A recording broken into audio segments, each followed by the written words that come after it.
Buenos días, aquí nos encontramos un sábado más en la actividad Miradas al Retrovisor de la Universidad Popular de San Juan de Espí.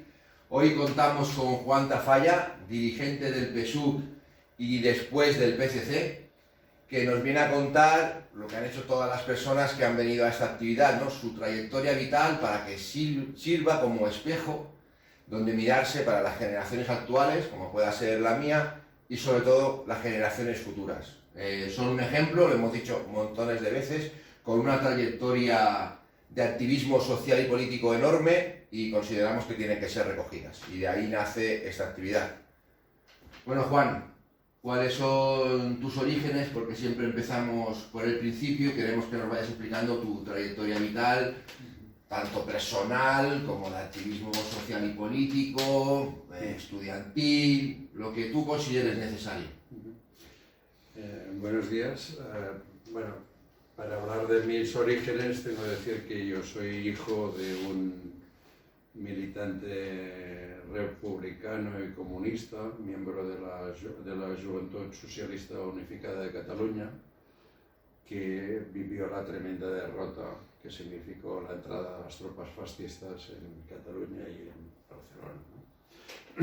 Él era una persona que leía mucho pero no había ido a la escuela. En aquella militancia de los años 30 era una militancia que consideraba que leer era una conquista social, que les ayudaba a saber hablar, a entender el mundo, ¿no? Participó en las batallas de Teruel, en la del Ebro, en la retirada, y fue a ingresar al campo de Argelès-sur-Mer. Desde allí volvió en aquellas conversaciones que las autoridades francesas trataban de sacarse refugiados de encima porque los trataban como perros y como menos, entonces dejaban entrar a los franquistas. Entonces él no sabe qué va a hacer en Francia, vuelve y inmediatamente es ingresado en otro campo de concentración, en los hogares Mundet, que era el edificio actual, pero un edificio que no tenía ninguna condiciones para tener gente, y después un batallón de trabajadores forzados, ¿no? De esclavos. Trabajo esclavo, haciendo fortificaciones, porque Franco pensaba que los americanos podían venir por el Pirineo, pues en esa zona. Entonces, una persona que pasó tremendas penalidades y bueno, limpiaba, trabajó como farolero, como trapaira, que decimos en Cataluña, como limpiando cloacas. O sea, este es el origen social y, digamos, él pretendía que sus hijos estudiásemos, pero no tenía, tanto él como mi madre, que pues no tenían medios para eso, y mis estudios de magisterio se hicieron trabajando de noche, trabajando de día, pues en las cosas que salían para poder pagar la comida y los estudios, ¿no? Cuando, naturalmente, la educación comunista mía proviene de mi padre. Como he dicho, era una persona que leía mucho, que tenía una autoformación, porque durante el franquismo él no militó. Es más, en los años 60 desconfiaba mucho de la línea oficial del Partido Comunista y del PSUV. Había hecho algún trabajo sindical y tal, pero desconfiaba mucho, entonces él no volvió a militar hasta que se formó el Partido de los Comunistas de Cataluña, en el año 82. Pero la formación comunista, la primera, la recibí de mi padre.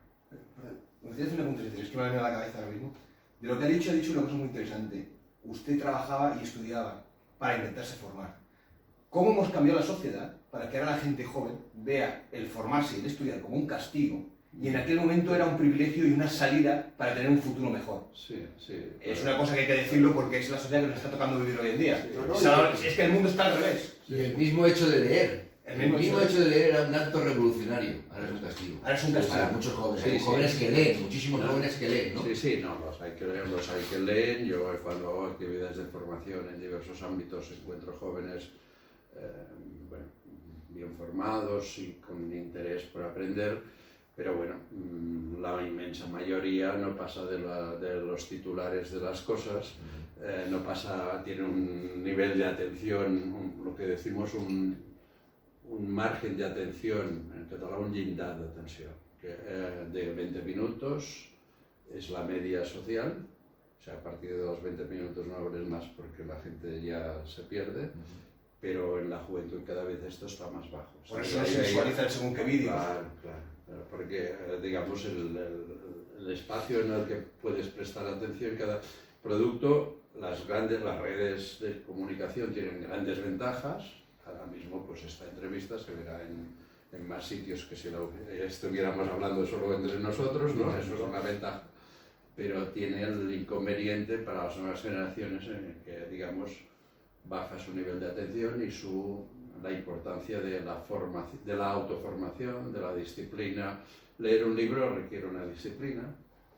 Si quieres aprender algo a fondo, no un titular o una idea o un preconcepto, requiere un tiempo de estudio y eso quiere decir, en fin, eso, una disciplina, ¿no? Bueno, cada vez esto baja más, ¿no? Bueno, vamos a ver si podemos darle la vuelta algún día a eso. En eso estamos, sí. Bueno, entonces, digamos, yo recuerdo que, por ejemplo, en los años 60 el franquismo puso de moda una novela de un fascista rumano que se llamaba Constantin Virgil Giorgio, que el título era La Hora 25. Eso tuvo un gran tiraje en aquella época. La novela, claro, había que leer entre líneas. No se publicaba literatura ni de pensamiento de izquierdas, ni mucho menos marxista, etc. O sea, entonces, mi padre tenía la novela, yo la cogí a los 14 años para leerla y, como él me explicó, aún no eres bastante mayor para entender lo que explica este fascista. O sea, por poner un ejemplo, ¿no? Sabéis el gran éxito de la obra de Boris Pasternak, El Doctor Zhivago, que luego se hizo una película, etc. Él también me dijo, cuando tengas 10 años más la entenderás y podrás verla de otra manera, ¿no? Todos los acontecimientos en la prensa cada día, o sea, esta es una educación cotidiana, el escuchar la Pirenaica, la BBC de Londres, Radio París, en casa, todo esto va formando un pozo, ¿no?, de valoraciones que pues hace que cuando vienen cosas grandes tengas elementos para interpretar. La cosa grande en mi caso fue el proceso de Burgos de diciembre del 70 contra 10 militantes de ETA a los que se quería condenar a la muerte, ¿no? Yo nací en el 53, eso quiere decir 17 años, ¿no? Y en el instituto, al que, como digo, yo asistía de noche, porque de día trabajaba, pues había un movimiento de lo que se llamaban los comités de curso. O sea, se pretendía organizar a los estudiantes de secundaria curso a curso. Había un comité de centro, entonces hay ese noviembre, diciembre del 70, hay una gran movilización, grandes asambleas en el instituto, entonces se llamaba Emperador Carlos, ¿no? En fin, bueno, y en ese contexto yo entiendo que de las ideas que mamaba en mi casa había que pasar a la acción. Mis primeras manifestaciones en la calle, o sea, las primeras experiencias de asistir a asambleas, de intentar opinar, aunque no sabía muy bien qué decir porque era muy joven y no tenía, pero de participar, ¿no? En aquella época tenía tuve contacto con diversos grupos de extrema izquierda, la LCR, el Partido Comunista de España Internacional, que luego fue el Partido del Trabajo de España. Nos movíamos en ese ámbito de barrio en el que hacíamos cosillas, ¿no? Hacíamos cosas contra la guerra de Vietnam, etc. Pero la lectura de la... A veces las cosas tienen caminos complicados, ¿no? La lectura de los textos de combate de la LCR o del Mundo Obrero Rojo del Partido Comunista de España Internacional me llevaron a la conclusión de que me tenía que afiliar al SUC. En fin, o sea, leyendo las críticas no me parecían, con todo respeto para los compañeros de estas tendencias, no me parecían que se sustentasen en argumentos lógicos ni en los pasos posibles para dar, etc. Y como mi padre era de tradición de la Juventud Socialista Unificada de Cataluña, aunque en esa época él desconfiaba mucho de la línea oficial del partido y tal, pero yo ingreso en el SUC. Teníamos una célula en Magisterio, en la Escuela de Magisterio de la calle Melchor de Palau de Barcelona. Éramos muchos, éramos 3. En fin, pero participábamos en la asamblea, defendíamos la política del partido, ayudábamos a la organización de maestros del SUC, en el que tengo de recordar a una figura inolvidable que es Carola Ribaudí, que por desgracia ya murió, que marca en mi trayectoria como maestro de primaria todo un mundo, ¿no? Una forma de entender la enseñanza, la acción social, etc. Recuerdo las grandes movilizaciones contra la ley de Villar-Palasí, creo que era en el 72.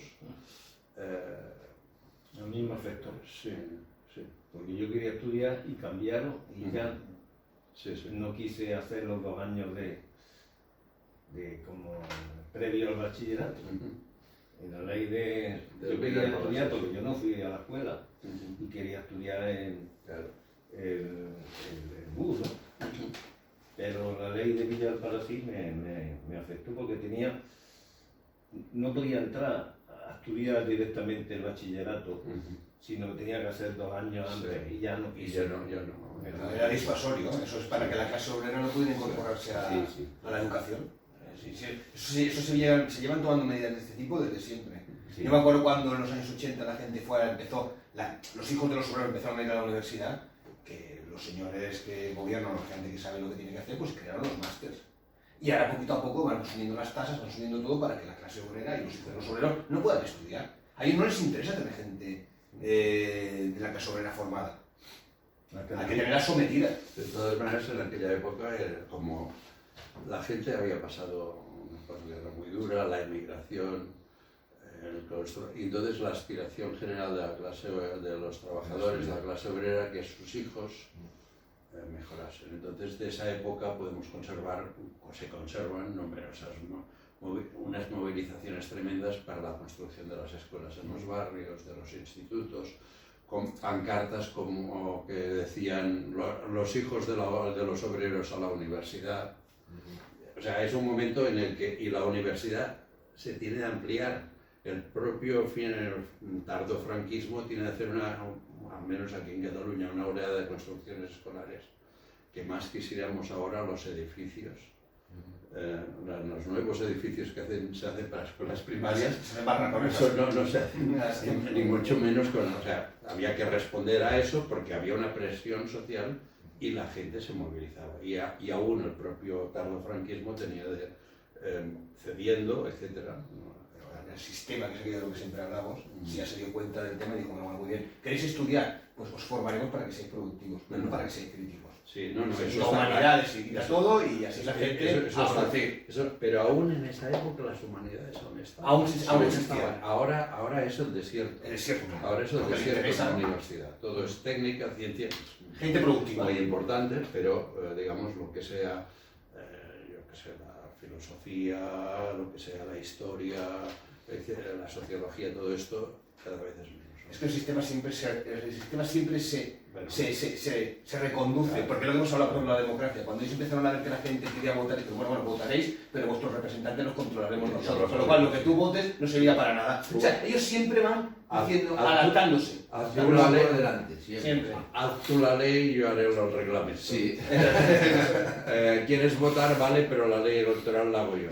De manera que los resultados nunca pueden, en fin. O controla tus representantes, que para el caso es como si no tuvieran También, ningún tipo de también. trascendencia. Bueno, entonces, en este contexto, ¿no?, de finales del franquismo, voy a la mili, el partido tenía organización de soldados, se había producido la revolución en Portugal y el partido insistía mucho en la acción, en la mili, en la acción organizada del partido del ejército, porque se pensaba, antes de que se abandonasen esas cosas, se pensaba en la perspectiva de una huelga general política y de una huelga nacional que derribase el franquismo, que produjese la ruptura democrática y que, por tanto, había que neutralizar al ejército. Porque si hay una huelga general que, sí, en la perspectiva política del partido en aquel momento, ¿no? Vieron el ejemplo portugués como modelo. Sí, ¿no? y el trabajo en el ejército se hacía desde antes, ¿no? Pero digamos que lo de Portugal influyó mucho en esto. Entonces teníamos una organización de soldados, tampoco no éramos muchos. Pero la había. La había, o sea, yo hice la mili en Huesca y había una organización de soldados del partido que se reunía más o menos cada mes con los que estábamos en la mili, por tanto eso lo organizaba el partido, que sabía que tú comunicabas que ibas a la mili a tal sitio, entonces te convocaban a una reunión con muchas precauciones, con mucha clandestinidad, pero en reuniones a nivel de la región militar de Aragón, ahora no recuerdo el número, esta es la cuarta, no recuerdo el número de la región militar, pero reuniones de ese estilo, algunos panfletos que nos hacía mucho miedo pasar en el ejército. La verdad es que volvías de la reunión con un paquete de panfletos. ¿Qué hago con esto? Y bueno, sí, algún tal, pero a lo mejor tenías para repartir panfletos y tenías 50 y tenías como máximo 4 personas a las que podías confiar en dárselo. El servicio de información militar detrás nuestro, etc. Tampoco a mí no me pasó nada particular en este sentido, pero sí que... Bueno, Esto era motivo de un consejo de guerra. sí, claro. Cuidado, porque la justicia militar ya sabe por dónde va. Claro. Entonces, pero el partido trabajaba en este aspecto porque pensaba, la línea política era, para derribar el franquismo es necesaria la unidad de todas las fuerzas políticas de la oposición, sin barreras, sean de derechas, de izquierda, la unidad de esto, pero el impulso de la clase obrera en una huelga general. Y si hay una huelga general que tiene un carácter de rupturista, el ejército y la policía van a intervenir, por tanto hay que hacerlo neutralizando todo lo que podamos. en parte a esa línea política y no solo por eso apareció la Unión Militar Democrática, que eran oficiales que fueron reprimidos duramente por el franquismo, ¿no? No todos los oficiales de la Unión Militar Democrática eran comunistas, pero habían algunos de ellos y todos eran muy valientes porque en aquella época, siendo militar, tal, en fin. Bueno, me coge a mí concretamente la muerte de Franco en la cama. Es una gran vergüenza para nosotros como pueblo, que Franco, el dictador... Y pusieron la fecha de su muerte, además, la pusieron, el centro la coincidir con la de Primo de Rivera, creo, ¿no? Sí. O sea, encima murió, ni se sabe cuándo murió, pero bueno, sí. Pero el hecho significativo es que la ruptura democrática no se produce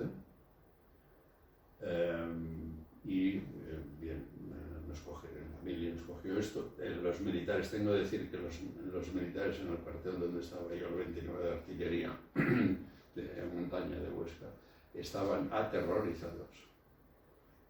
Se doblaron las guardias, se hicieron refuerzos porque parecía como si temiesen un asalto popular al cuartel, ¿no? O sea, doble de munición en cada puesto de guardia, bueno, etcétera. Una cosa, había un auténtico clima de miedo entre ellos, ¿no? Y algunos oficiales se te acercaban y te hacían comentarios, bueno, pues, en fin, intentando... Va a sondear, Sí, sondear, ¿no? un Y poquito. para separándose un poco de tal, ¿no? O sea, pero quiere decir que eso era el clima en el que yo viví, no es significativo, porque es un solo cuartel, ¿no? Tampoco, ¿no? Habían hecho tanto mal y tenían tanto que esconder que, claro, al momento en que preveían un cambio, había que esconder el culo como fuera. Sí, lo que pasa que los viejos eran fascistas integrales, pero había una cierta oficialidad que había entrado después de la guerra, que sí, habían sido educados en los principios fascistas del ejército y tal, pero digamos que ya eran más técnicos, y entonces sabían... Juan Carlos I, Juan Carlos el emérito, se educó ahí, ¿eh? Sí, sí. No digo, es que a veces la gente nos llenamos la boca de democracia y el señor este estuvo rondando por todo este Efectivamente. corralito. Efectivamente. Bueno, entonces al volver yo había hecho las oposiciones, fui a trabajar de maestro de primaria en un polígono de viviendas que hoy es una ciudad independiente que se llamaba Badía del Vallès. Entonces era Ciudad Badía, ¿no?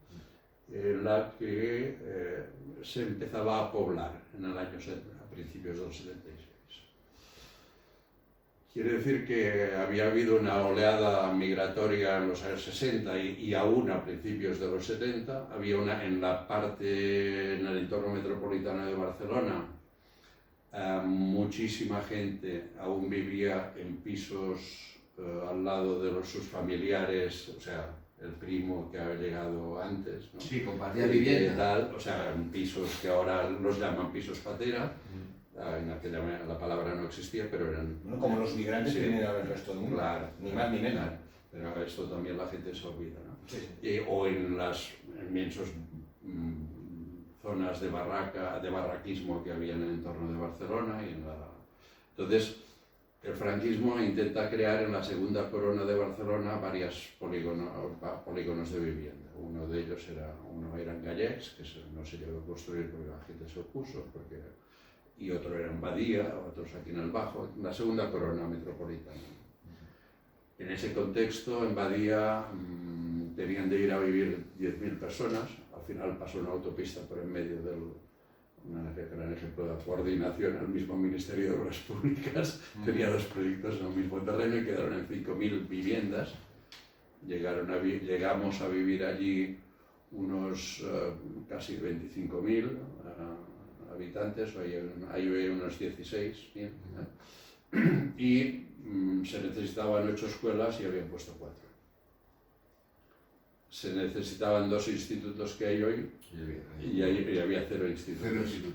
Se necesitaban guarderías que estaban construidas, así como las escuelas no, las guarderías, y no se abrían, ¿no? No tenía dotación de personal. No, o sea, el arquitecto dibujó allí una guardería, se hizo, pero nadie, en fin.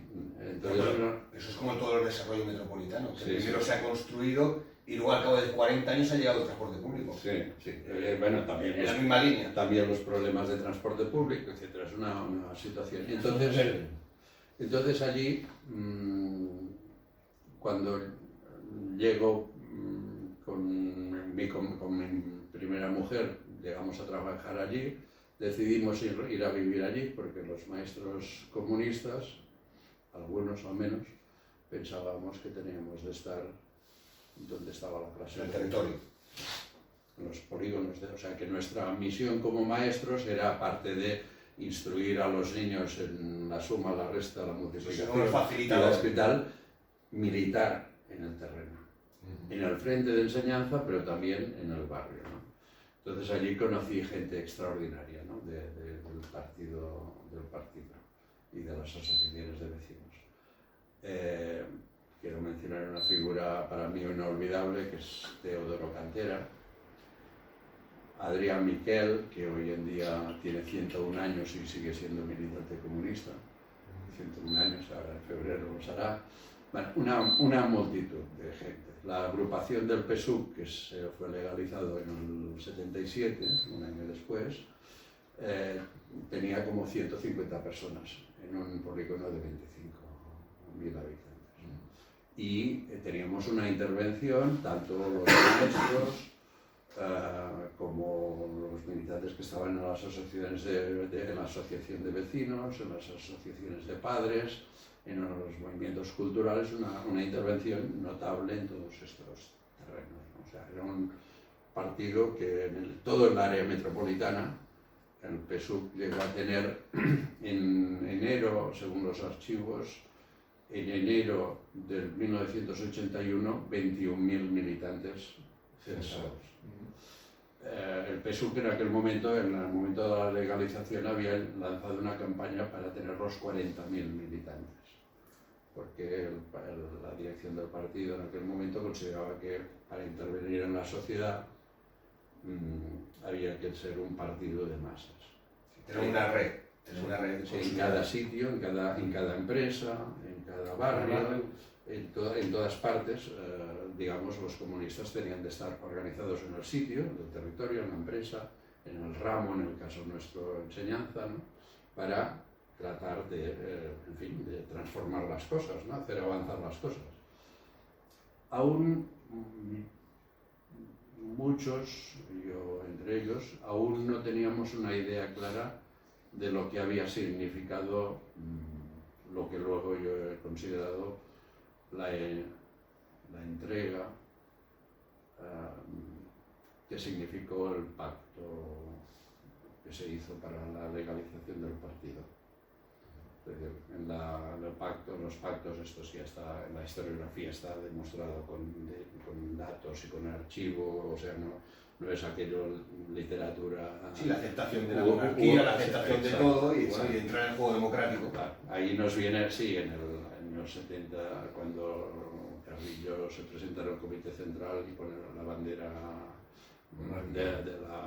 de los Borbones, para un golpe no entendíamos, ¿no? O sea, cuando se va a Estados Unidos y dice vamos a abandonar el leninismo.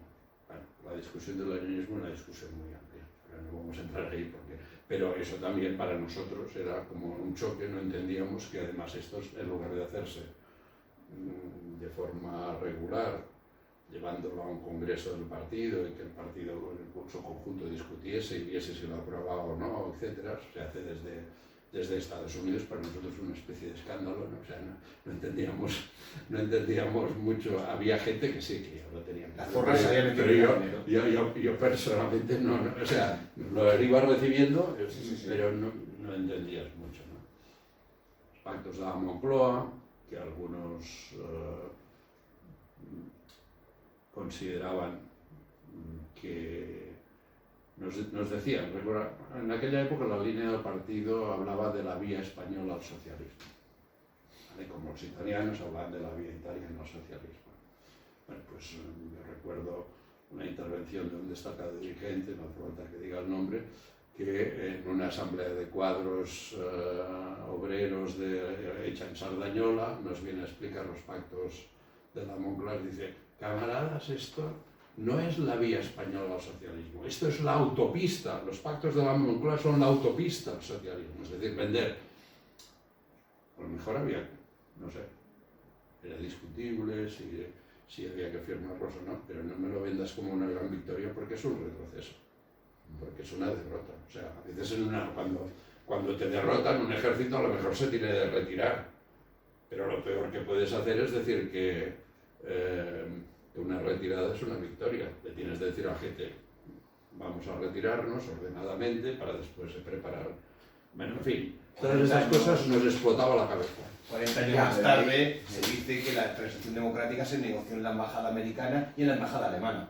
Y que entre otras cosas se puso la base para que luego Felipe González pudiera llegar a ser presidente del gobierno y hacer pues eso, una transición que dejara al margen cualquier tipo de movimiento social. Efectivamente, la cosa fue así. A ver, estamos en una época, en estos 70, en que el Partido Comunista Italiano llega a tener el 33% de los votos. El pentapartito, el cuartopartito. Pero él tenía, y entonces el Partido Comunista Italiano tenía prohibido Entrar en el gobierno. entrar en el gobierno. Es más, había una red que se llamaba Gladio, que es el nombre de la espada de los romanos, Los romanos, sí. preparada para si pasaba esto.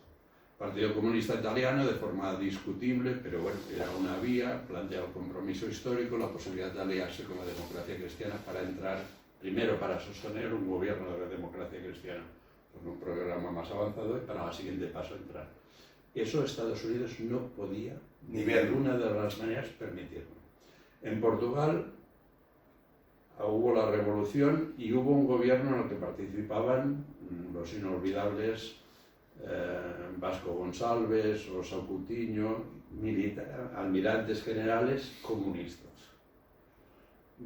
Se les hizo un golpe de Estado para impedirlo. En Grecia había caído, por cierto que ahora la doña Sofía se ha ido a la entierro de un hermano, creo que era el último rey griego, que era un fascista acabado y que promocionó un golpe de Estado con los muertos, etc. ¿no? Bueno, pues en Grecia se acababa de caer la dictadura. Todo el sur de Europa estaba en una... Entonces, la intervención de Estados Unidos y de Alemania, que su espacio de dominio comercial siempre ha intentado ser Europa, ¿no? Pues es decisivo. De Alemania... La Fundación Eber financia el PSOE de una forma descarada. Antes de que Comisiones Obreras pudiera hacer un congreso legal, lo hace la UGT. O sea, estamos en este contexto, ¿no? Y en ese contexto, Santiago Carrillo y un reducido grupo en la dirección del partido pactan. Yo creo que es un error. ¿no? Hay gente que lo caracteriza de una forma más dura y a lo mejor tienen razón, pero piensan que en ese contexto va a haber un gobierno de concentración nacional en el que participe el Partido Comunista y que permita una transición a la democracia. Es un tremendo error. No estaba, entonces, a base de esto pactan una legalización del partido. Es verdad que los militares no estaban dispuestos a que una transición, cuando hablo de los militares, el año 82 los que ya se mostraron. Claro. Pero pactan una cosa que a mi modo de ver es un error, porque pues la lucha estaba en un momento alto, el año 76, es el momento de mayor movilización obrera y popular en la historia de España, el año 1976, y entonces pactan esa legalización sobre la base de que van a frenar los movimientos. Esto como lo vivíamos los comunistas de base. Yo era un cuadro intermedio en el Comité Comarcal del Vallès Occidental y a nivel local, etc. Pues lo veíamos con estupor, no teníamos elementos para, digamos, digerir estas cosas, ¿no? O sea, luchábamos, hacíamos lo que podíamos, nos venían estos cambios desde arriba y claro, todo está conectado, lo del leninismo, lo de la bandera, etc. Todo está conectado y un cierto trabajo de un sector del partido que estaba en Comisiones Obreras para ir rebajando la dureza de las luchas obreras, que digo, 76 es el momento más alto, ¿no? Y a partir de entonces empieza un declive. Podría ser que los dirigentes, a los cuales vosotros os mirabais y esperabais unas ciertas directrices, estuviesen también ya cogiendo silla en el futuro sistema político. Todo esto que hemos hablado, la intervención alemana, de Estados Unidos, la financiación del Partido Socialista, también podría ser que ya, viendo los aires nuevos, los cambios que se venían, también esto hubiese influido en la toma de decisiones, un poquito para ponerlo también en contexto, ¿no? Porque al final todos estos dirigentes pues, estuvieron un tiempo en los parlamentos democráticos primero de la transición No, pero no solo son dirigentes. Y luego este señor que ha conocido lo que era sobre todo la lucha vecinal, también mucha de la gente que estaba en la lucha vecinal acabó entrando en los ayuntamientos. Con lo cual se acabaron cargando también las asociaciones de vecinos. Bueno, estoy muy enfadado contigo porque te he dicho que me hables de... Perdón, mi madre cuando la llamaban señora decía, señora Collons, yo soy la Miquela. De señora nada, o sea, de señor nada, compañero, bueno, amigo, bueno, como quieras, pero... Sí, estamos en esto. Sí, todo esto, a ver, hay un sector del partido que intentamos buscar respuestas a estas cosas. Otra parte del partido, lógicamente, se tendieron a acomodar. Si la dirección del partido está haciendo esto, pues tendrán razón.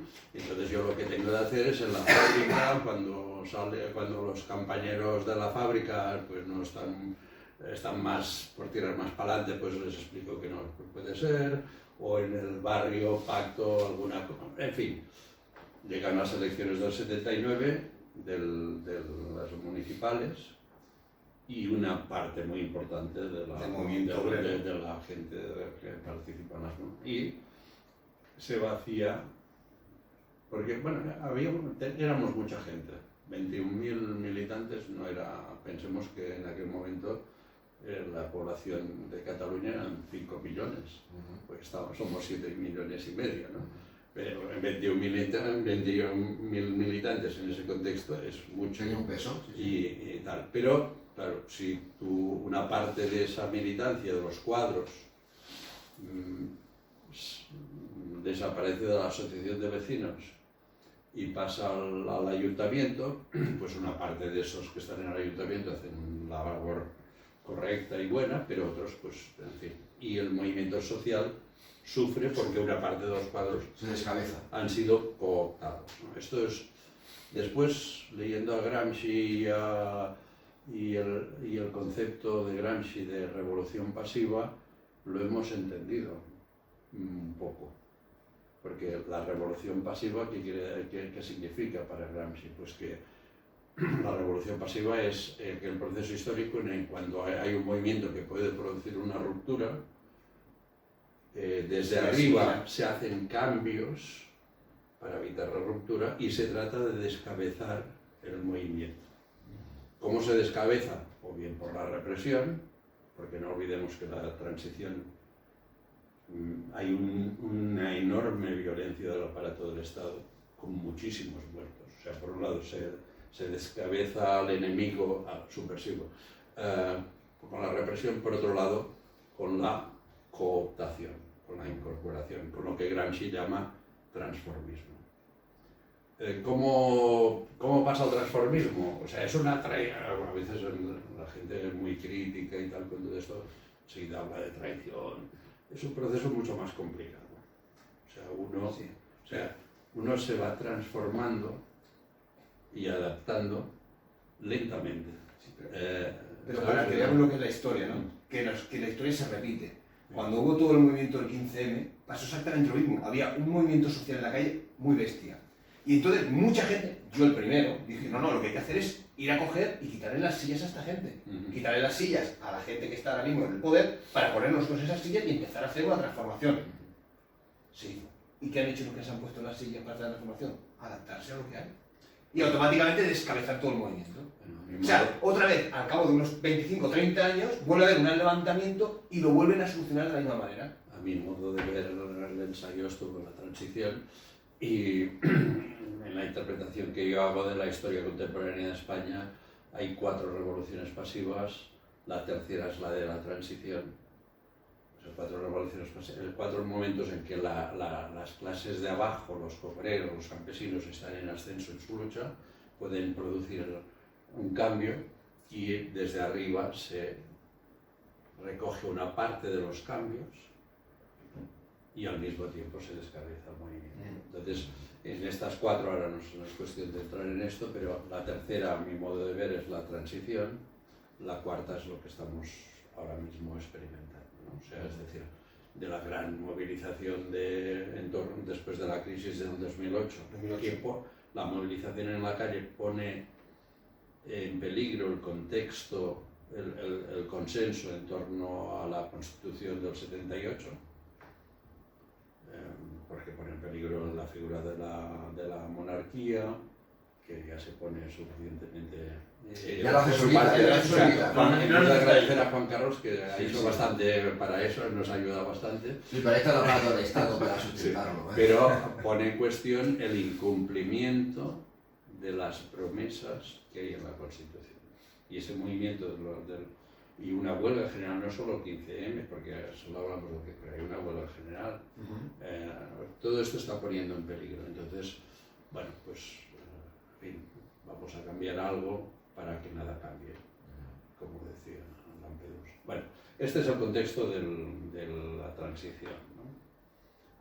A mi modo de ver, esa forma que adopta la transición está detrás de lo que para muchos comunistas fue una cosa extremadamente dolorosa, que fue la ruptura del PSUV.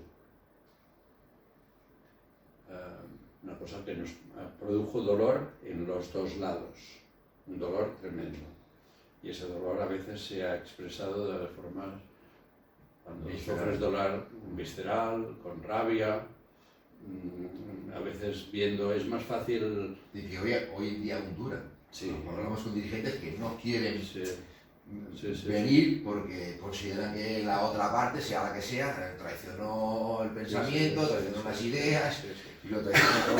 Entonces, ahí hay, claro, con el tiempo, uno ha pasado por todas estas fases, y bueno, se trata de reflexionar. Se trata de reflexionar para no repetir, a ser posible, no repetir los mismos errores, o que no lo repitan los que vienen detrás nuestros, porque nosotros nos quedan unos telediarios y ya está, ¿no? En fin, ¿en qué sentido? En el sentido de la parte eurocomunista del PSUV dijo, o sea, lanzó un cierto discurso según el cual el quinto congreso, enero de 1981, de ahí es la cifra de 21.000 militantes, ¿no? Que he dado antes, era producto de una conspiración, un trabajo fraccional. Eran muy modernos en la concepción del partido, pero resulta que lo que ahora sería normal que en un congreso un grupo haga un documento y lo haga circular, en aquel momento era, bueno, en fin, terrible, una cosa terrible, ¿no? En fin, de la intervención de la Unión Soviética, de que la militancia obrera y los máximos intelectuales que teníamos, que eran la mayoría, muchos maestros, enfermeras, cosas de este estilo, esa era la parte. Bueno, pues que no teníamos cabeza, que no teníamos ni idea, nos refugiábamos en mitos viejos, etc. Esta es la versión que corre. La otra versión es que toda la gente que se quedó en el PSUV, todos eran unos traidores, unos no sé qué, o sea, bueno, es una ruptura. Pensando un poco más allá, o sea, en el momento que se produce eso, el principal enemigo es lo que tienes más cerca. En lugar de continuar pensando que el enemigo es otro, está más arriba, ¿no? Que con el que tienes más cerca a lo mejor tienes una polémica. Bueno, sí, tienes una polémica, un debate, a lo mejor te divides, pero no es el enemigo. El enemigo está, en todo caso, es un adversario político, tal, ¿no? El enemigo continúa siendo la banca, el Estado burgués que no se ha llegado ni a democratizar, todo esto, ¿no? Bueno, es normal, porque las relaciones en un partido de masas como era el PSUV eran unas relaciones cara a cara. En cada barrio había 50, 60, 100 militantes. Y la clandestinidad los había unido y se conocía. Claro, y todo el mundo se conocía, sabía lo bueno y lo menos bueno del otro. Se sabía todo. Etcétera, ¿no? Entonces, Entonces, que a ver, lo que no podemos pretender jamás es tener una ideología o tener una orientación política, pero que vayamos todos a una en todo. Eso es impensable, porque somos seres humanos y cada uno es de su madre y de su padre. Bueno, pero eso no ocurre en la derecha. No, a la derecha no, hombre, la derecha es además uniformizado. Bueno, ya ni eso, los ponen firmes. Los que mandan de verdad y no se presentan a las elecciones, Sí. a la derecha los ponen firmes cuando toca. Y si tiene que cambiar un dirigente porque no les sirve, lo cambian. Y nosotros a veces adoramos a los dirigentes de una forma, yo qué sé, muy poco crítica, etcétera, ¿no? Entonces, todos recordaremos los años 80 con que Felipe González era guapo y todas las mujeres de España decían que Felipe González era guapo. Y eso le dio muchísimos votos, ¿eh? Bueno, y es que eso. Y no quiero decir nada en contra de la mujer, porque que a veces las cosas se sacan de contexto y luego después se dice. No, yo creo que la votación masiva al PSOE bueno, pero volvamos al tema de Sí, también. Después, si queremos, hablamos de eso, según mi manera de ver, que no. Se puede compartir. Entonces, y se atribuye el hundimiento del SUC, el sector, digamos, derecho, más moderado del SUC, que se autodenominaban eurocomunistas, atribuyen la derrota del SUC en el año 82, porque en octubre del 82 tanto el PC como el PSUV sufren una derrota electoral tremenda, a la división. Esta es la tesis que se dice. Entonces, por tanto, los que no estaban de acuerdo con el abandono del leninismo, con lo de la bandera tricolor y todo esto, se tendrían de haber contentado para evitar esa tremenda derrota. Porque la división, según esta tesis, que yo creo que es falsa, la división produce derrotas. Claro, la división acentúa las derrotas, lógicamente. Pero la división siempre es producto de la derrota anterior. No sé si me explico. O sea, el proyecto del Partido Comunista de España y del PSOE, sostenido durante décadas bajo el franquismo, y que a principios de los años 70 se llamaba ruptura democrática, unión de toda la oposición y huelga general, ese proyecto es derrotado por la transición. Y la derrota produce la división. Pongamos un ejemplo. Un ejército está haciendo una batalla, es derrotado, toda la estructura de ese ejército que está dando esta batalla, es derrotado en una batalla, ¿no? Se descompone. Se impone retirarse, pero ya nos decía Lenin que las retiradas son el momento más difícil para cualquier ejército. Porque surge la división, las desbandadas, surge el sálvese quien pueda, etc., ¿no? Entonces, a mi modo de ver, mi análisis es que más allá de los enfrentamientos personales dolorosísimos y que ojalá no se hubiesen producido, porque la gente en las militancias pone mucha carne, pone su vida, o sea, para mucha gente militar en el PSUV y en el PC fue su proyecto de vida, transformar la sociedad, hacer avanzar a los trabajadores. Entonces la división produjo ese dolor, más allá del dolor y por tanto de la rabia y de los insultos y de las peleas entre todos, antes hubo la derrota del proyecto político. Eso produce la ruptura y entonces sí, la ruptura acentúa la derrota, ¿no? O sea, porque si en la retirada si el ejército es capaz de mantener la disciplina en la retirada, retirarse para agrupar fuerzas y después dar otra batalla, pues bueno, una derrota es dolorosa. Pero cuando en la derrota cada uno tira para un lado, entonces el asunto es un desastre y crea un clima que durante años y años en Cataluña hemos arrastrado. Sí, pero una puntualización. A ver, no. yo creo que cuando suele haber unidad cuando hay un enemigo común. O sea, cuando estaba el franquismo, era fácil, todos eran antifranquistas. Entonces es más fácil unirte contra un enemigo común que no una vez que ese enemigo ya no existe. Con lo cual, hay como la... ¿no? Con lo que pasa, por ejemplo, hoy en día con el independentismo. Coño, con el PP vivíamos mejor. ¿Qué está pasando ahora mismo en la democracia española? ¿Por qué no se avanza para ningún lado? Porque están en el poder los que se supone que tendrían que estar haciendo esas reformas y no las hacen. Pero claro, los que están en la izquierda están desubicados. ¿Cómo la izquierda se movería? Hombre, si entra Vox al poder, ¿usted no cree que no sale? Perdón, ¿tú no crees que no saldría toda la clase obrera realmente a decir, oiga, esto no es lo que nosotros queremos? A veces el tener un enemigo común es lo que hace que la gente se una y tenga fuerza. Y cuando ese enemigo desaparece, cuidado, porque entonces empiezan a haber los problemas. Sí.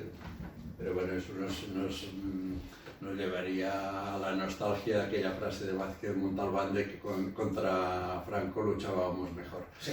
Que es una ironía porque Manolo Vázquez era un tipo muy irónico, muy inteligente y muy irónico. Sí, pero irónico, pero se está cumpliendo en muchos aspectos y en muchos contextos. Que sí, no, sí tenía mucha... Y estas ironías que lanzaba de tanto en tanto te hacían pensar mucho, ¿no? Bien. De todas maneras, por tanto, la idea mía, que defiendo en el libro que hemos hecho para el 40 aniversario, ¿lo puedo enseñar? Sí. Hemos publicado, el archivo Josep Serradell, hemos publicado este libro que se titula La samarreta vermella, es una canción de Ovidi Montllor, que habla de que tiene una camiseta, que sus padres le dieron una camiseta hecha con una cortina roja, y que le sienta bien y que cada vez que continúa bien. Ese es el título, Documentos y Testimonios sobre la formación del PCC. Entonces, en este libro he publicado un texto en el que explico esta teoría de la tercera revolución pasiva, la transición como una revolución pasiva, en el modelo que da Gramsci para explicar algunas derrotas del movimiento obrero. Gramsci no defiende la idea de que las revoluciones tengan de ser pasivas. Para Gramsci la revolución tiene que ser activa, ¿no? Pero explica esto y que la transición, como consecuencia de esa revolución pasiva, se produjo el descabezamiento de muchos de los movimientos que querían la ruptura democrática, entre ellos el PC y el PSOE, ¿no? Y que por tanto la derrota de la transición es lo que produce la división y la creación de dos partidos. En el año 81, en el año 82, de los 21.000 militantes que constan en el informe de organización de enero del 81 del quinto congreso, 7.000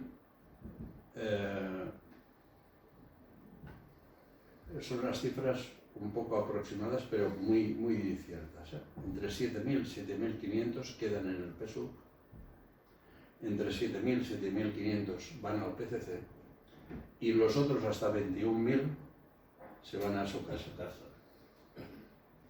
Entonces, la derrota de unos años antes, los errores de algunos años antes, acaban produciendo una división. Llega octubre del 82, Felipe González consigue 10 millones de votos, la población española era bastante menos que ahora, no sé la cifra del momento, pero ahora parece ser que somos unos 45 millones, una cosa así, sí, o 46. Pero con un régimen electoral que, por ejemplo, con esos mismos votos o con ese mismo porcentaje de votos, por ejemplo, en Italia el Partido Comunista hubiera gobernado. Y aquí en España tenía mayoría absoluta y en Italia, con la unión de muchos partidos, no lo conseguía. Por lo tanto, al sistema, cuando le interesa, facilita las mayorías para que puedan hacerse gobiernos, y cuando no le interesa, te pone todas las trabas para que no lo consigas. Uno de los mayores errores de la transición por parte de la dirección del Partido Comunista, a mi modo de ver, o sea, soy militante comunista, no soy nadie, o sea, pero me he formado una opinión con los años, ¿no? Sí. Con el estudio, con la experiencia y con el estudio, ¿no? Y a lo mejor esta opinión no está equivocada, pero bueno. A mi modo de ver, uno de los mayores errores, junto con el abandono del leninismo, tanto en el fondo del problema del leninismo, como en la forma en que se hizo, que a veces la forma también es, y el estilo es esencial, junto con la aceptación de la monarquía, junto con los pactos de la Moncloa. Uno de los principales errores fue aceptar una ley electoral que estaba destinada a que nunca nada, si no se cambia, si no hay una ruptura y se cambia la ley electoral, un cambio de carácter socialista en este país, lo que llamábamos antiguamente la vía española al socialismo, ahora no sé qué No tiene nombre. pero, en fin, lo que ya es imposible. Un sistema bicameral. Primero, cualquier sistema en la tradición republicana radical, hay muchas repúblicas, algunas son muy de derechas, pero la tradición republicana radical que viene del pensamiento de la Revolución Francesa de 1793, no después, que ganó la burguesía, no tiene de haber dos cámaras. Bueno, vamos a ver, seamos sinceros, la Cámara del Senado en España es un cementerio de elefantes, porque cualquier ley que se hace en el Congreso va al Senado y si la rechaza el Congreso Sí, la ratifica. O sea, el Senado no sirve absolutamente para nada. Sirve para algo más que para eso, porque hace un filtro, permite que cualquier avance serio hay un rechazo, vuelve al Parlamento, pero a las Cortes, pero mientras se ha desgastado en los debates, se ha desgastado esto. O sea, la primera cuestión, el republicanismo radical, el republicanismo democrático en todo el siglo XIX y en todo el siglo XX se ha reclamado que la soberanía nacional no se puede dividir en dos cámaras, tiene que haber una. Encima la segunda cámara es radicalmente mayoritaria, o sea, tiene son dos senadores por provincia y facilita. 4 de Ávila y 4 de Barcelona. Bueno, hay las que tienen dos y otras que tienen más. Bueno, hay alguna pequeña, pero la mayoría la misma numerosidad. Sí, hay una representatividad. Y es una votación absolutamente mayoritaria, por tanto las minorías No entran ahí no entran, sino es eso. Ahora entra alguna minoría porque en el Parlamento de Cataluña se nombra alguna. El sistema anglosajón es exactamente así. Sí, claro. No, estoy bien. Es el sistema, o sea, es un sistema que en todos los países de Europa, ante el impulso en el siglo XIX, el impulso de la Revolución Francesa, cuando hacen cambios desde arriba, en lugar de recoger la tradición de una sola cámara, que es el momento más radical de la Revolución Francesa, donde el pueblo está realmente, en el año 93-94, el pueblo está representado directamente, hay una sola cámara. No se puede. 1793, 1794. Después viene la burguesía y derrota a los campesinos y a los obreros de las ciudades, guillotinan a Robespierre y a los suyos y por tanto... Y lo meten a trabajar 16 horas sí, exacto. toda la semana. O sea, entonces, y el mecanismo en la Revolución Francesa es crear dos cámaras para acabar con la democracia. En todo el siglo XIX pasó lo mismo. La primera cuestión es esta. Dos cámaras y una ley electoral que hace imposible que haya una mayoría transformadora en el país. ¿Vale? A continuación, el otro elemento es la ley electoral que, para las Cortes, que también es supuestamente proporcional, pero claro, depende del número de diputados que atribuyes a cada provincia. Bueno, pero Es decir, ¿queréis democracia? Sí, vale, ya os hago yo la ley electoral. Tranquilos, ya dejadme que yo... la democracia que me interesa. Exacto. Esto, aunque me pueda equivocar, también fue una licencia que se le dio a los partidos nacionalistas. Porque nosotros sabemos que aquí en España ha habido partidos con 2 millones y pico de votos que tenían 4 diputados y que gente con 400 o 500.000 votos tenían 18. Sí, pero el objetivo no era tanto el objetivo Era cargarse el Partido Comunista. era reubicar el Partido Comunista en un rincón Sí, sí. y Pero eso fortaleció los partidos nacionalistas, porque concentraban votos en lugares concretos y obtenían una representatividad que no se correspondía por los votos que tenían. Bueno, favorecía al PP de Ávila, Zamora, Extremadura, Castilla-La Mancha, favorecía básicamente regionalismos que lo que hacen es dividir el movimiento obrero por nacionalidades o lo que queramos llamar, en vez de unificarlos en unas ideas y en un partido que defienda unos intereses X. Bueno, esto, o sea, digamos que, volviendo a la transición, para mí, esa transigir con esa ley electoral es al lado del otro, que lo otro tú puedes decir, bueno, es que no se podía, los compañeros eurocomunistas y tal, decir, bueno, es que no se podía ir más allá, no sé qué, es una discusión, ¿no? Yo creo que sí que se podía, pero bueno, digamos, es admisible, ¿no?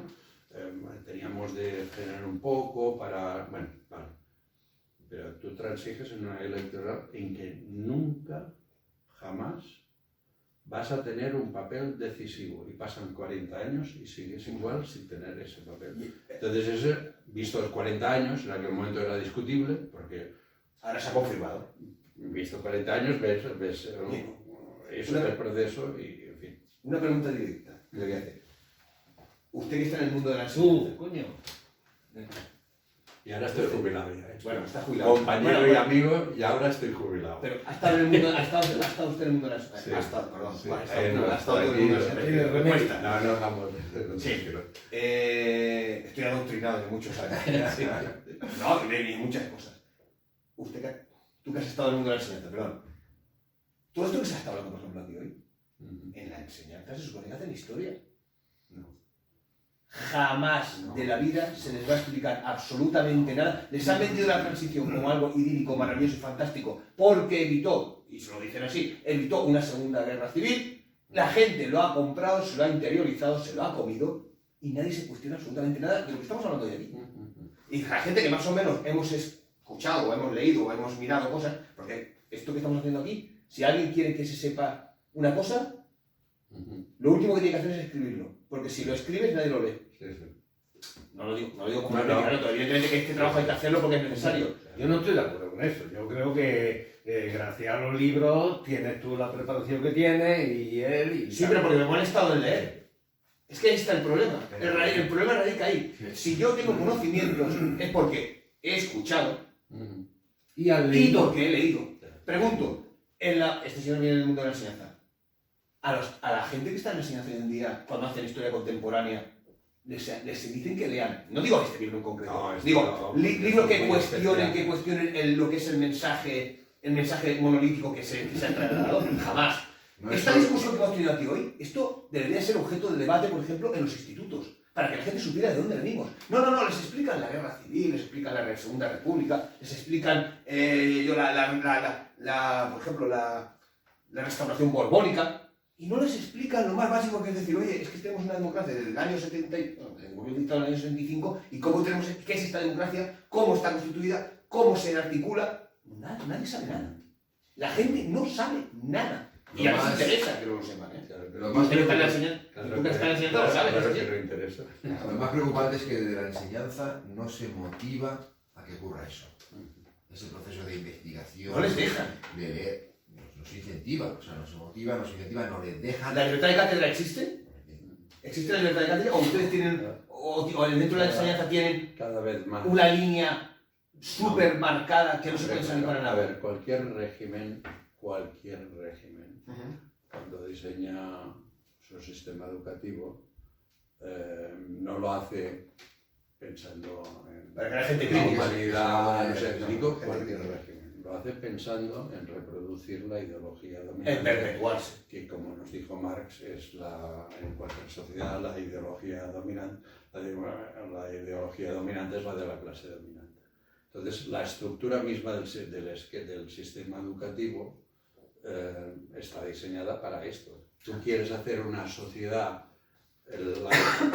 Villar Palasí, cuando hace la Ley General de Educación, el tardofranquismo que ya quería reformarse, que no era el de los años 40. Cuando hacen una ley de educación, están pensando el modelo de sociedad ¿Y cómo van a formar? Porque por el sistema educativo, como antes por el ejército, pasa toda la población. Y entonces tú vas al hacer el sistema educativo ya estás intentando clasificar a la gente. O sea, estos van a ser siempre obreros, estos van a ir para allá, la ideología que vamos a difundir, todo esto está diseñado en todos los planes de educación. Durante todos los 40 años de la transición han habido como 6 leyes de educación y más, ¿no? Y que todas han propiciado el individual en vez del bien común. Y todas van diseñadas. Si mandásemos, si la clase obrera a un día pongamos que vamos a Lourdes y pasa un milagro. No, pasó en la Segunda República cuando Sí, sí. durante la época de la Segunda República los ateneos formaban a las clases obreras. Y las propias leyes de educación de la República, aunque era una república burguesa, pues tenían una característica. Por eso depuraron el franquismo, depuró el cuerpo del magisterio brutalmente. Entre fusilados y expulsados, lanzados al pacto del hambre, maestros que eran los que llevaban las ideas republicanas al último pueblo. O sea, eso había que ¿Te necesitar acordás de capital, ¿no? aquella película de Ferran Gómez, ¿no? En fin. Entonces, para eso es muy importante que si hay una fuerza comunista o una fuerza que sea de izquierdas o republicana, tenga organización también en la enseñanza. No solo entre la clase obrera y en los barrios, sino también en la enseñanza, como tiene que tener organización en la sanidad y en todos los... Desgraciadamente hoy no lo tenemos, pero nosotros, recuerdo, los enseñantes, nos llamábamos enseñantes del SUB, maestros de primaria, secundaria, etc., teníamos una organización potente. Los del PCC durante 10-15 años también tuvimos una organización potente que incidía en el sindicato de comisiones obreras, pero también en los barrios. Esa concepción que os he dicho del maestro comunista, que no es un tipo que entra a la escuela a las 9 y sale a las 5 y aquí se acaba tal broken, ¿no? Es alguien que intenta modificar la escuela en los métodos de trabajo, en la relación entre los enseñantes y los padres, en la relación de la escuela con el barrio, en el entorno, todo este tipo de cosas. Para eso necesitas gente que lo haga. Eso no es un discurso, como ahora dicen al relato. No, eso es militantes organizados trabajando. Exactamente lo contrario de lo que se está haciendo, que son los institutos, las escuelas y tal, están absolutamente de espaldas a la sociedad y al entorno en el que viven. Bueno, totalmente de espaldas. Porque no tenemos esa presencia, los que tenemos. Claro. O sea, eso, que el enemigo haga lo que pueda, no solo podemos criticar. ¿Sabes lo que nos ha costado nosotros entrar a los institutos? Sí. Para poder hacer memoria histórica, lo que nos ha costado. Las trabas que nos han puesto, ¿por qué? Porque es que los institutos ahora mismo, o el sistema educativo que hay, no entiende que la sociedad civil entre a un instituto. ¿A aplicar qué? ¿A decir qué? Pues bueno, Y la hipocresía máxima es que a nivel legislativo está contemplado que la sociedad civil, o sea, las asociaciones, puedan acceder a los institutos y en la práctica eso no ocurre. Hay un real decreto, no recuerdo cuál es, pero de haberlo hay y es actual. Y la dinámica. Y no se permite. Cuando hay entidades que quieren entrar. La cosa es que a nivel social el municipio o el barrio esté desierto y sea al contrario, ¿no? Que sea el instituto o el centro educativo que busca y no encuentra, ¿no? Pero el problema no está en la voluntad de arriba, ni en la ley, ni en la falta de formación de los equipos docentes, porque cuando no se les da esa forma, cuando pasa eso y hay alguna resistencia en algún equipo docente, es porque no hay la formación filosófica, política, etcétera, suficiente, ¿no? El problema está en que nosotros no tenemos hoy. Mañana ya vendrá y veremos la presencia y la fuerza, porque cuando nosotros entramos en la escuela en el año 76 y algunos antes, la generación de maestros y profesores de secundaria comunistas, junto con otros demócratas, transformamos el sistema de educación desde abajo. Y muchas de las leyes que han venido después fueron para frenar esa transformación que se estaba haciendo desde abajo. los comunistas teníamos, vuelvo a Abadía del Vallés, de 4 escuelas que pusieron, llegamos a tener 8 en la calle, porque nos decían que con 4 había bastante. En cada una de esas 8 escuelas había, junto a un montón de gente demócrata, etcétera, preocupadas había comunistas.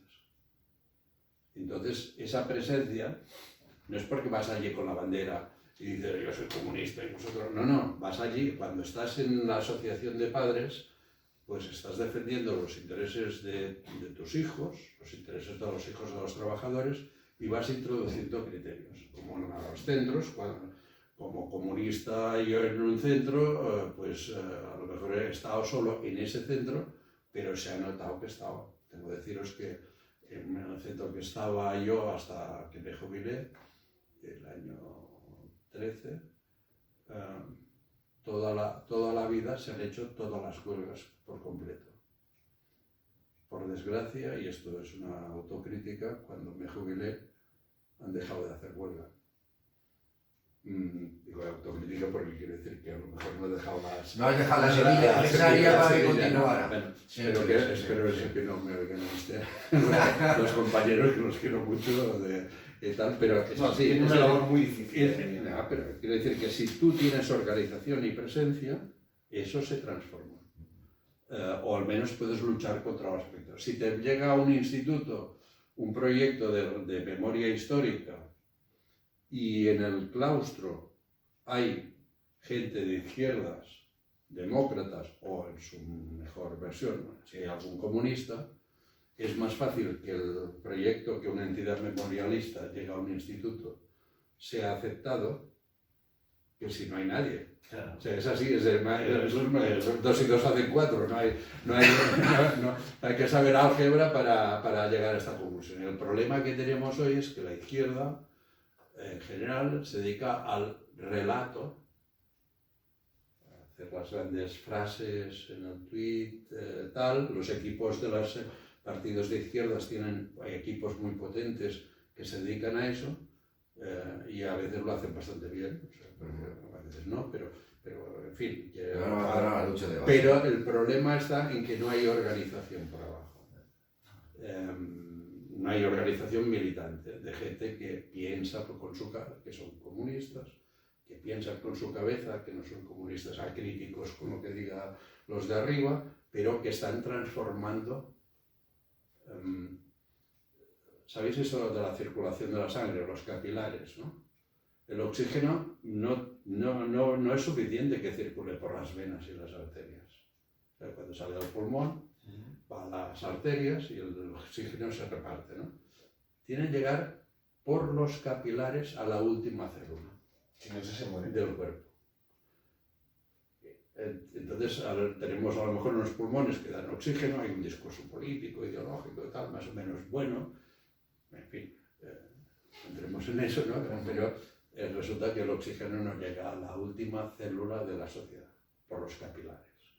Es lo que Gramsci otra vez, de nuevo Gramsci, potente en el pensar cómo se puede hacer una revolución en una sociedad como la nuestra, habla de la difusión por los capilares o de los cambios moleculares. Eso solo se consigue con organización. Las ideas no sirven para nada si no caminan sobre las patas de la organización. Sí, pero eso el sistema ya lo conoce y automáticamente aquellas capilares que intentan salirse y ser críticos, ¿qué hacen? No tenemos espacios que podamos ceder, todo está ocupado, no podemos atenderos, no podemos hacer...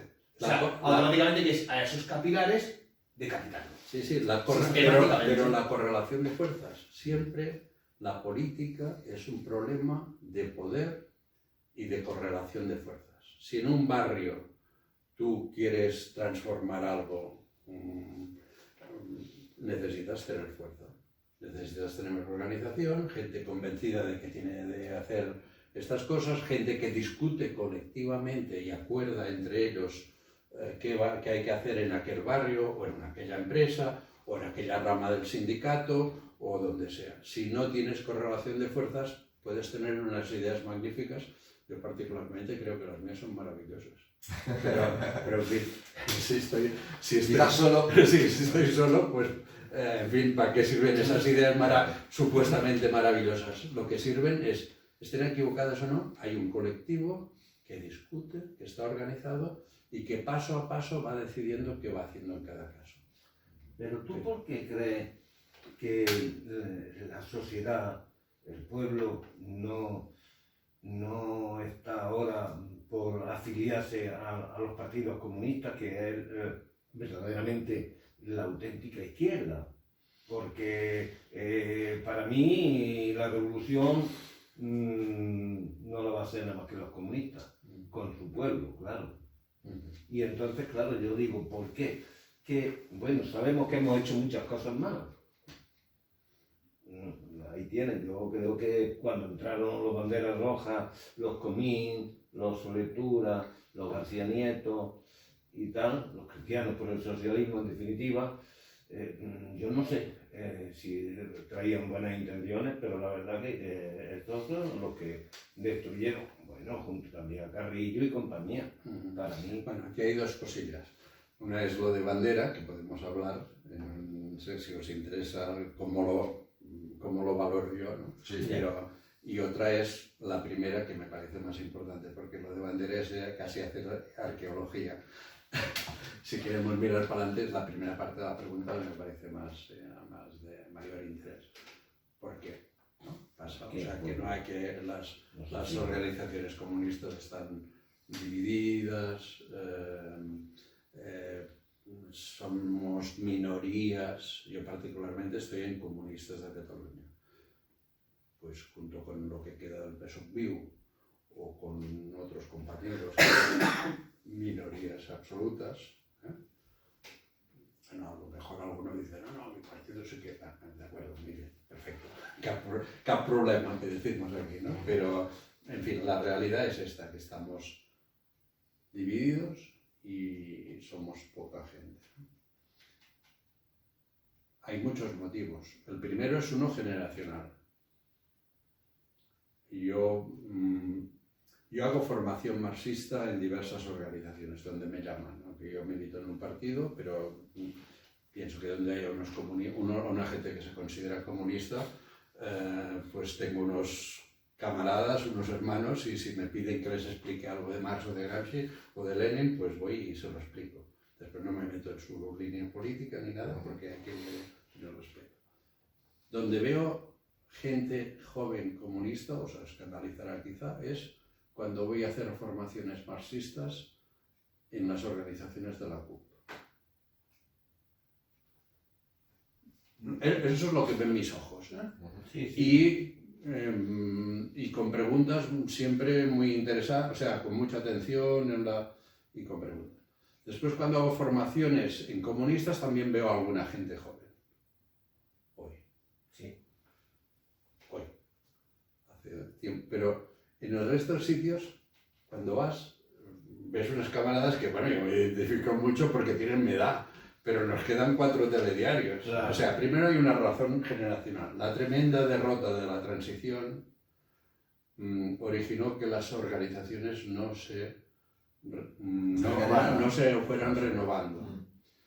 También hay que pensar que si el PSUV, que en los años 70 aspiraba a tener 40.000 militantes y ya en pleno retroceso tenía 21.000, respecto a una población menor que ahora, eso se debía a que, ¿cómo se hacen los militantes comunistas? Se hacen porque yo llego y te paso el periódico de mi partido y te digo que hay que discutir el artículo, el editorial en el que viene la línea del partido. Yo estuve 10 años haciendo el editorial de Avant.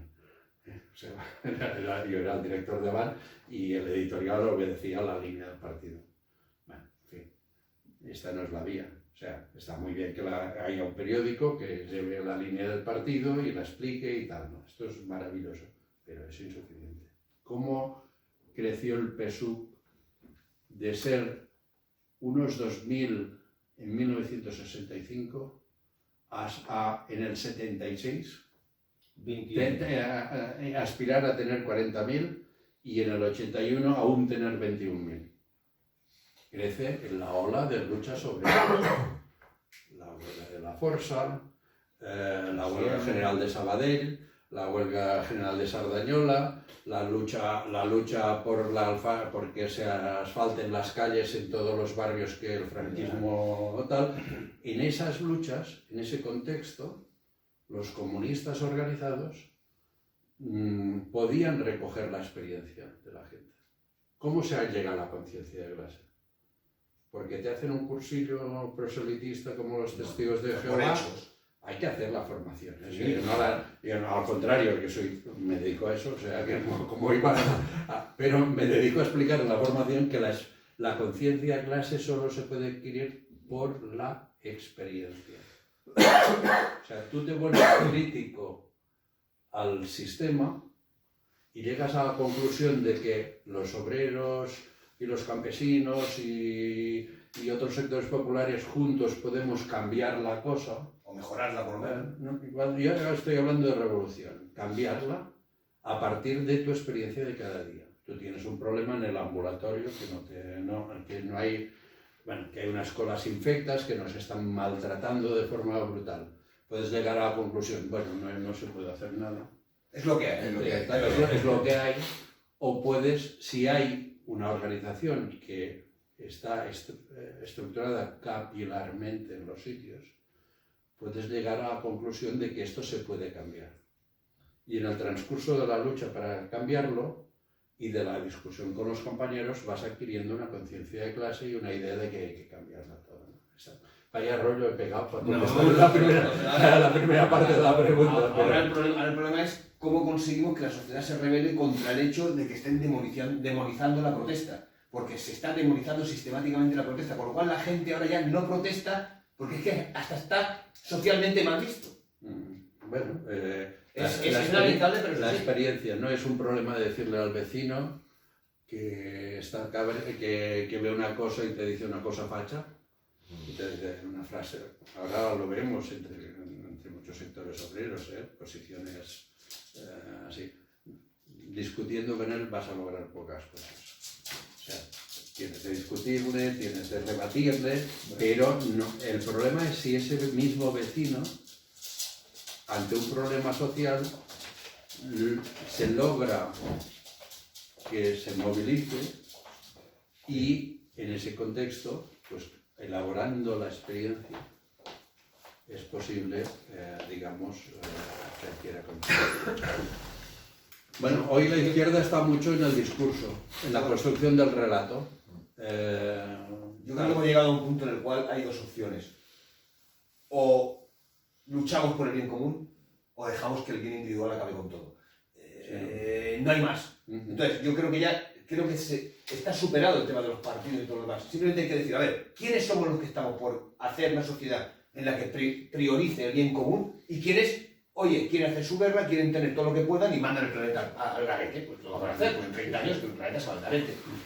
No hay más opción. Entonces, claro, las medidas que son el bien común normalmente no son compartidas por el bien individual. Porque si tú tienes que hacer cosas que van a favor del bien común, posiblemente tu bien individual y privado se va a sentir bastante afectado, o muy afectado. Yo no estoy de Pero claro, o entras en esa dinámica, o ¿qué hacemos? Cada uno, la jungla, que es lo que tenemos actualmente.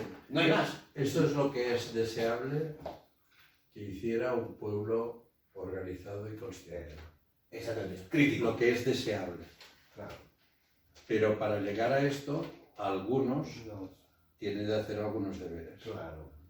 Algunos, quiero decir, la izquierda, la gente que ya parte de un nivel Ya está organizada. de o tiene una conciencia organización. más elevada, de una visión más...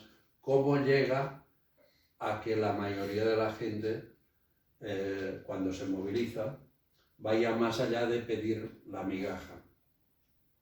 Sea consciente de que hay que pedir el pan entero. Claro. O sea, porque a veces estamos en esta... Y que el pan entero posiblemente no sea tu beneficio personal. No, en el 99% de los casos. No, el pan entero quiere decir bien común. que el conjunto, eso que llamas el bien común, sí, yo lo llamo socialismo, Sí, lo llamas bien común, me es igual, el nombre me es igual, que se acabe la explotación, la opresión y la alienación y que veamos una sociedad de gente libre e igual. Y sin un partido marxista... En fin, entonces los deberes, el problema es lo dramático que es, contabas antes, ¿no? ¿Por qué pasa esto? Bueno, no sé, creo que yo tampoco no tengo ninguna solución mágica ni tal, pero me has preguntado la opinión antes, te lo he dicho, o sea, la gente de izquierdas, en concreto, dentro de eso, los comunistas, organizados en cada ámbito. Y tratando de que la gente, cuando se moviliza, vaya viendo por su experiencia y por aquellas intervenciones que tú puedes hacer. A veces no es un problema un discurso, a veces es un problema cuando el movimiento se encuentra con un problema, que alguien proponga un nuevo paso adelante, una nueva forma de organizar la cosa, o que ahora toca retirarse, o que ahora toca tirar por ahí, o vamos a veces estas pequeñas cosas moleculares, capilares, son las que hacen avanzar la conciencia colectiva para que se pase del bien privado, bueno, me muevo porque no me recibe el médico hasta dentro de 15 días, a el bien común. El CAP en el barrio que tenga todo lo que tiene de tener. Lo necesite o no. Exactamente, ¿no? Para hacer este salto de conciencia de lo concreto, empírico, a una conciencia más general, bueno, la tele, todo conspira contra eso. Entonces, si no... Pero a ver, en la época del franquismo solo había una tele. Y todos los diarios repetían con matices el mismo discurso. Y en la escuela se enseñaban unas barbaridades. Y creamos entre los 60, desde principios de los 60 hasta los 76-77, se creó una situación en que la clase dominante tuvo de pensar que tenía de cambiar. Sí, sí. De cambiar muchas cosas para que nada cambiase. Y eso lo hicimos desde abajo, no solo los comunistas, la clase obrera, el pueblo, etc. Claro. Entonces eso, aunque hoy tengamos un discurso monolítico en los medios de comunicación, bueno, sí, tienen muchos canales, pero que todos dicen lo mismo. Pero has dicho una cosa muy importante, en aquel momento la gente dirigente se dio cuenta que tenía que hacer cambios porque si no se les iba a acabar el poder. Es que ahora estamos en el lado contrario, la gente dirigente se sienten con la impunidad de hacer lo que les dé la gana porque saben que no tendrá ninguna consecuencia. O sea, hemos dado la vuelta, bueno, sí, al revés, sí, y estamos perdiendo los derechos que se habían conseguido durante la etapa, se están perdiendo de manera sistemática y además la sociedad lo está comprando. Eso empezó en los 90, pero ahora en la fase, en los 90, en la que empieza el neoliberalismo, o sea, y nosotros estábamos derrotados, etc., ¿no? Bueno, pero después del 2008, entre el 2008 y 2011, aparecen una movilización social tremenda contra el neoliberalismo. Seguramente discreparemos, pero yo digo que las dos patas de esa movilización fue las nuevas generaciones en el 15M, ¿no? Y los sindicatos y la reivindicación en Cataluña. Porque la reivindicación en Cataluña, nos guste o no, expresa un descontento que se plasma en una orientación que no es la nuestra, ¿vale? Pero que expresa un descontento. La originaria. Sí, sí. La que se manifiesta en verano en el Parlamento y le exige a sus políticos que articulen, no lo que degeneró después. Sí. Pero digamos que... Porque ahí sí que nos vamos a encontrar en el otro sitio. No, o sea, esta es una discusión que la podemos hacer aparte, pero en su origen eso está poniendo en esa movilización a partir de entre el 2008, el 2011, el 2012, está poniendo en cuestión el consenso de la transición, ¿vale?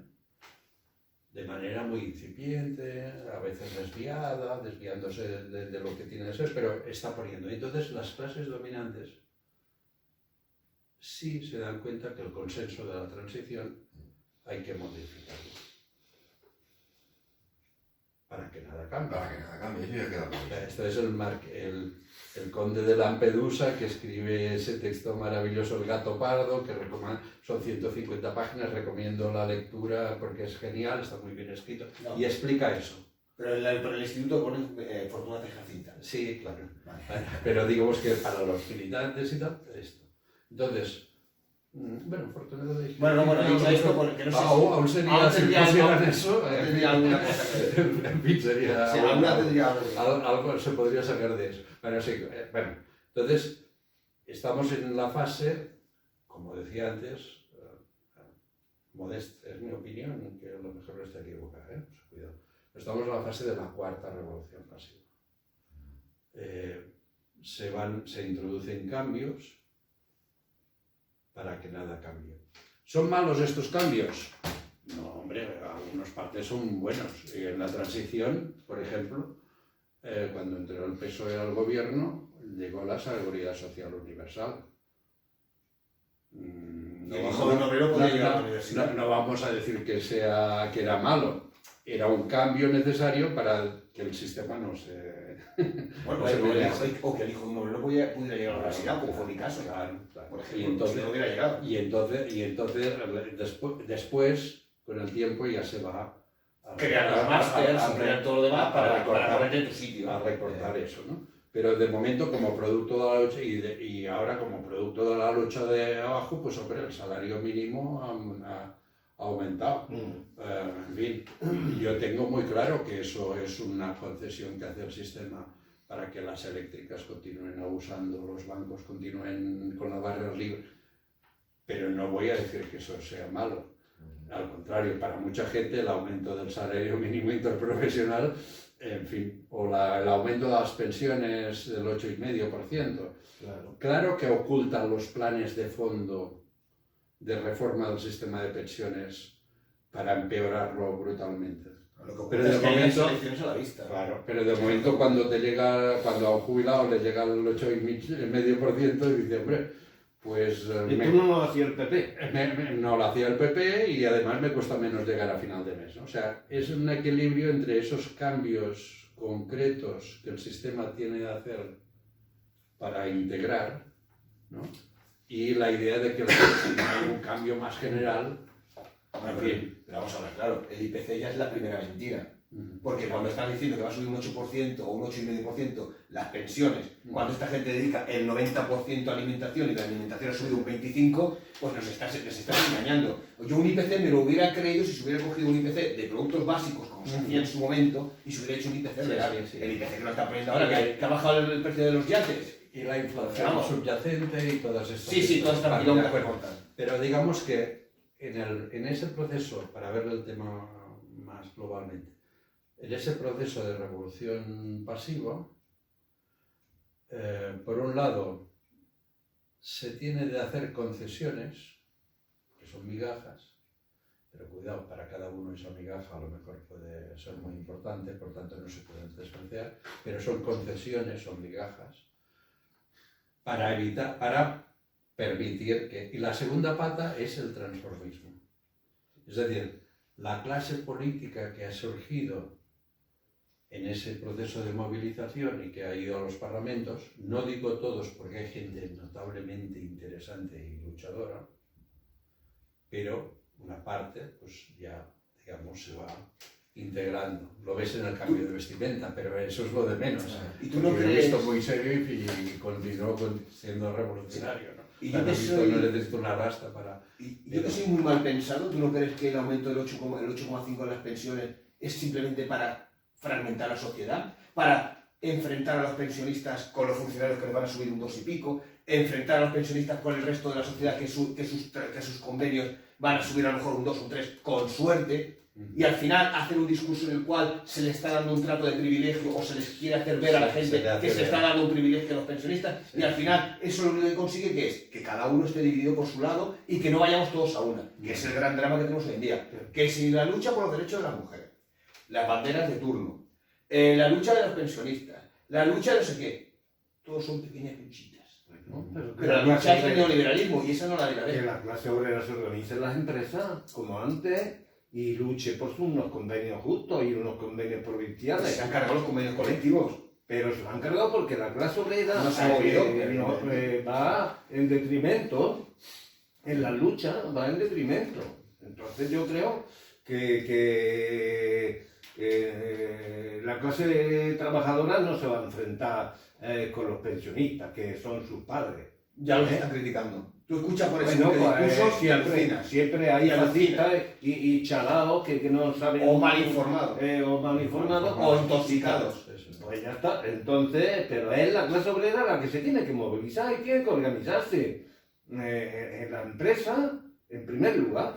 Sí, pero cuando te están entendiendo el discurso de que tú eres libre, el concepto genérico de libertad, que la libertad sin responsabilidad, yo estoy en contra absolutamente. Y con una responsabilidad con un poquito de... Cuando te dicen que tú eres libre, que tú vayas a tu empresario, que tú negocies con él tus condiciones laborales, están diciendo que no hagas una lucha común para conseguir unas condiciones laborales dignas para todos. Te están vendiendo la libertad. Igual que cuando te dicen, tú eres libre de escoger médico, sí, claro, pero si me lo puedo pagar. Tú eres libre, o sea, la libertad te la venden muy bien. No te dicen que también la libertad está asociada a la responsabilidad. Y en ese concepto de libertad que mucha gente compra, lo que están vendiendo es lucha individual. Y tú cuando vas a luchar individualmente contra una persona que tiene la sartén por el mango, tú no tienes ningún tipo de poder, de presión. Y automáticamente tú cedes. Y cada vez cedes más, porque no vas unido. Eso es lo que han vendido en la sociedad, lo que la sociedad ha comprado y lo que nos está llevando, pues bueno, a los derroteros en los que vamos. Pero mira, te voy a responder con dos ideas, me van a llamar dogmático y sectario y todo, que es de Lenin. La primera, sobre la libertad. Lenin preguntó, y no era una pregunta que iba a humo de pajas, ¿libertad para qué? No quiere decir que Lenin no quisiera la libertad. Lo que Lenin decía es libertad para quién. ¿Para el banco, para robarnos y arruinarnos y tal? ¿O libertad para la gente que se pueda desarrollar como ser humano? Se pueda organizar. Libertad de prensa, ¿para quién? Para los monopolios. Hay dos monopolios de prensa en España. Prensa, radio y televisión. ¿Libertad para ellos? O para que la clase obrera tenga sus propios mecanismos de expresión y de comunicación, ¿no? O sea, la primera parte, claro que se ha usado esa frase de Lenin para decir que Lenin no quería ningún tipo de libertad, cosas de este estilo. Claro. La segunda es que tú estás pintando de una forma realista un panorama muy pesimista. Optimista y formal. Bueno, sí, dale. Pero, mira, en enero de 1917, la primera revolución fue en marzo, la segunda fue en octubre, ¿vale? Lenin estaba exiliado. En toda Europa, la clase obrera de los diferentes países estaba matando en una picadora de carne humana, que era la Primera Guerra Mundial. Se estaban masacrando odiándose los obreros alemanes contra los franceses y los franceses contra los alemanes, porque el sistema que quería... Como Ucrania, estaban en esta situación. Lenin estaba en el exilio, estaba en Suiza. Y bueno, lo invitan a una escuela de formación del Partido Socialista, de las Juventudes Socialistas Suizas, ¿no? Entonces está allí con un grupo de 30 o 40 jóvenes explicándoles cómo había sido la revolución de 1905 en Rusia. Le preguntan, me llaman para que les explique cómo había sido eso. Les hace su intervención y acaba su intervención explicando todo eso y dice, bueno, las revoluciones son cosas que pasan muy pocas veces en la vida, y es verdad, las revoluciones son excepciones, ¿no? Que marcan toda una época histórica, pero pasan en fin. Nosotros ya somos viejos, ustedes, camaradas socialistas, porque en aquel momento eran socialistas, No existía el Partido Comunista. sí, o sea, no se habían producido. Jóvenes socialistas si continúan trabajando, no sé qué, ustedes sí verán la revolución. Llega marzo, el 8 de marzo, estalla una huelga general en Petrogrado. Las mujeres de las industrias textiles que están al otro lado del Neva querían acceder al centro de Petrogrado. La policía levanta los puentes sobre el Neva para que no puedan pasar. Como el río estaba al lado, pasan por el río, se van hacia el centro, a la avenida Nevsky, y pasa una cosa milagrosa, que es que los cosacos, que eran unos auténticos asesinos de obreros, las dejan pasar. O sea, les mandan a las tropas cosacas para a golpe de sable, no de porra. De sable, se las carguen y las dejan pasar. Empieza la revolución. La chispa que estamos esperando. Sí, o sea, por eso quiere decir que con ese panorama tan pesimista que pintabas ahora y que yo estoy de acuerdo, Optimista informado. que optimista informado estoy totalmente de acuerdo. Es muy pesimista. Bueno, nosotros pues ¿qué tenemos de hacer? Continuar trabajando, haciendo las cosas Pero, y tal, y a lo mejor No, se si ya lo produce una hacemos, José Luis coyuntura. lo pone así, pero nosotros somos un ejemplo, nosotros, la Universidad Popular, Ujú. es un ejemplo de lo que tú has dicho. O sea, nos toca trabajar, o sea, somos aquellos jóvenes socialistas que ven y le digo, ustedes tienen que trabajar para que en un futuro se recoja lo que sembramos. O sea, Claro que sí. nosotros estamos sembrando. Claro. Y estamos en una tierra, pues, más o menos baldía, Ujú. pero estamos sembrando. Con los medios que tenemos. Sí, con sí, el altavoz que tenemos. Y ¿no? con lo que nos dejan, y con lo que nos Vosotros y muchísima gente. y cada grupo que hoy en día está disperso, en el caso concreto donde estoy yo, que hago cosas de formación y hago un archivo de memoria histórica del comunismo catalán que se llama Archivo Josep Serradell, y los chicos estos de la CUP que están un poco a veces un poco para allá, para aquí, pero que hacen cosas, y o sea, todo esto, si hay un ascenso, si llega una coyuntura nueva, que hay un ascenso de la lucha obrera y popular, todo eso que estamos haciendo, Ojalá. pues tendrá unos resultados. ¿Serán los que nosotros queremos? No, No, será lo que lo que tenga que ser. Lo que tenga que ser. Pero seguro que molecularmente, capilarmente, cada uno a su manera de entender las cosas y de verlas, estamos sembrando. Estamos sembrando o arando o trabajando el suelo duro, El terreno. el terreno, ¿no? Sí, pero cuidado porque cuando hablas en según qué entornos, echas a temblar. Ujú. Lo que escuchas Sí, es para echarse a temblar. Bueno, Gente que justifica todo lo que hay, como que es Bueno. lo que hay, pero Bueno. lo que pretendes, eres un iluminado, porque claro, tú lo que dices no es posible. Bueno, no es posible, pues podemos ahí estar de está- acuerdo en hacerlo. ahí está el trabajo. Es que todo no va a ser... Flor y violas, ¿no? O flores y violas. Claro. El trabajo comienza por lo que dices tú siempre: educación, educación, educación, formación, formación, formación. Y si eso no se hace, la Y gente no llega. organización, y organización, y organización. Organizarse, organizarse y organizarse. Eso vendrá después. Las dos cosas van juntas. O sea, la experiencia, la formación que hacemos para que fructifique, tiene que caer en un terreno que esté trabajado. ¿Y qué es lo que trabaja ese terreno? La experiencia de la gente. Yo quiero siempre insistir en este concepto de la experiencia. Porque, bueno, todos hemos visto en las manifestaciones del 1 de mayo, ¿no? Que hay todos los grupitos de extrema izquierda que vienen y te reparten su periódico. Yo los quiero mucho porque pienso que es una gente con muy buenas intenciones, que con muy buenas intenciones y tal, pero yo además soy especialista en recogerlo todo, nunca le digo a nunca a nadie que lo mete en la hoja, después cuando llego a casa le echo una ojeada, ¿no? Tal.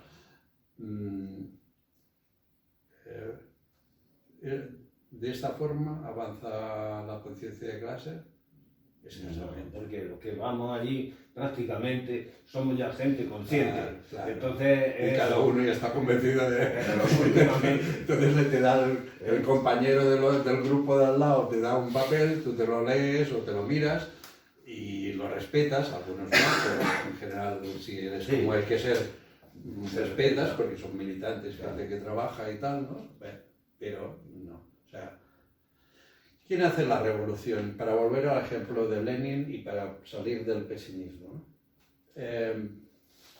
La revolución que en el siglo XX marcó todo el siglo, a menos hasta 1989, 90, fue la Revolución Rusa.